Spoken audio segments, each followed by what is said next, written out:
ओम नमो भगवते वासुदेवाय। मार्गशीर्ष अमावस्या व्रत कथा, जो कि इस प्रकार है। पौराणिक कथा के अनुसार एक राज्य में एक गरीब ब्राह्मण रहता था। पैसों की कमी के कारण उसकी पुत्री का विवाह नहीं हो पा रहा था। वो अत्यंत दुखी था।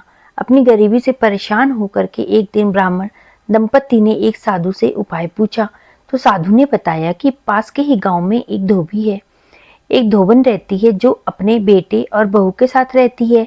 यदि आपकी बेटी उस धोबिन की सेवा करे तो धोबिन खुश होकर के उससे अपनी मांग का सिंदूर दे देगी, जिससे कि कन्या का विवाह तय हो जाएगा।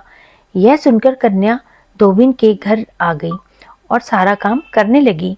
इस प्रकार से धोबिन व उसकी बहू को पता नहीं चल पाया। एक दिन धोबिन ने अपनी बहू से पूछा कि तुम इतना सारा काम इतनी जल्दी कैसे कर लेती हो। तो बहू ने बताया कि मुझे लगा सारा काम आप करती हैं। तो धोबिन चौंक गई और उसने नजर रखना शुरू कर दिया। धोबिन ने जब सुबह जल्दी उठ के देखा तो एक कन्या चुपचाप उसके घर का सारा काम कर रही थी। कई दिनों तक ऐसे ही चलता रहा। एक दिन धोबिन ने कन्या से पूछ लिया कि कारण बताओ, तुम ऐसा क्यों करती हो। तो कन्या ने साधु द्वारा कही सारी बात धोबिन को बता दी। उसकी बात सुनकर धोबिन ने अपनी मांग का सिंदूर उसे दिया और उसी समय धोबिन के पति की मृत्यु हो गई। उससे दुखी होकर कन्या घर से निकल पड़ी और एक पीपल के पेड़ के नीचे पहुंची। 108 ईंटों के टुकड़े लिए और उन टुकड़ों को 108 बार परिक्रमा करके एक एक बार फेंकने लगी। कन्या ने ऐसा करा जिससे कि धोबी जीवित हो गया। धोबिन का पति जब जीवित हो गया तो पीपल के पेड़ की परिक्रमा के कारण कन्या को शुभ फल की प्राप्ति हुई। इस प्रकार से अमावस्या वाले दिन कथा सुनना अथवा कहना अत्यंत महत्वपूर्ण होता है और पीपल के पेड़ की परिक्रमा करनी भी बहुत ही ज्यादा फलदायी होती है। अमावस्या वाले दिन पूजा करने के सबसे पहले उठ के सभी कामों को करने के बाद स्नान करना पड़ता है और इस दिन हमें गंगा स्नान जरूर करना चाहिए। यदि आप नदी नहीं जा सकते हैं तो आपको घर में ही नहाने के थोड़े पानी में गंगा जल डाल लेना चाहिए और उससे नहाना चाहिए। उसके बाद पूरे घर में गंगा जल छिड़कना चाहिए।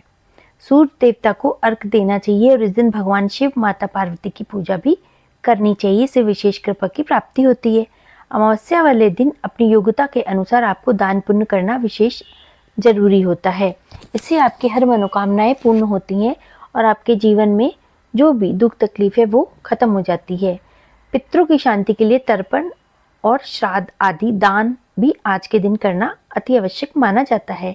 इसके बाद हमको कथा सुनने अथवा पढ़ने के बाद हमको आरती करनी है। ओम जय जगदीश हरे, स्वामी जय जगदीश हरे। भक्त जनों के संकट, दास जनों के संकट, क्षण में दूर करे। ओम जय जगदीश हरे। भक्त जनों के संकट, दास जनों के संकट, क्षण में दूर करें। ओम जय जगदीश हरे।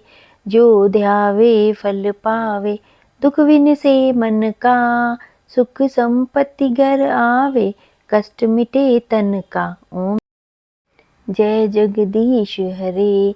मात पिता तुम मेरे, शरण गहूँ मैं किसकी।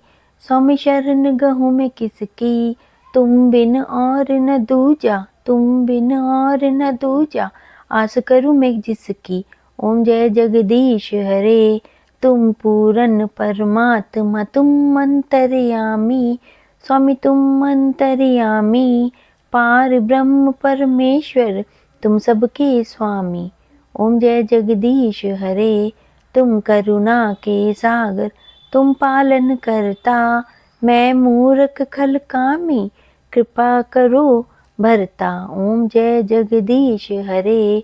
तुम हो एक अगोचर, सबके प्राणपति, किस विधि मिलूं दया में, तुमको मैं कुमति। ओम जय जगदीश हरे।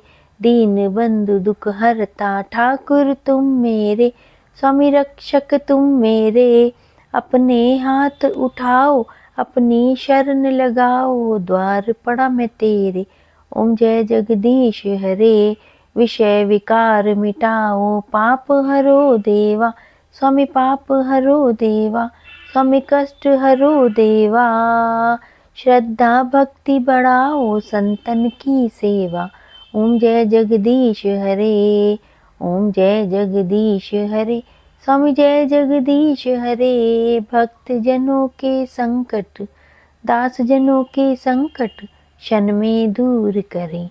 ओम जय जगदीश हरे। ओम नमो भगवते वासुदेवाय।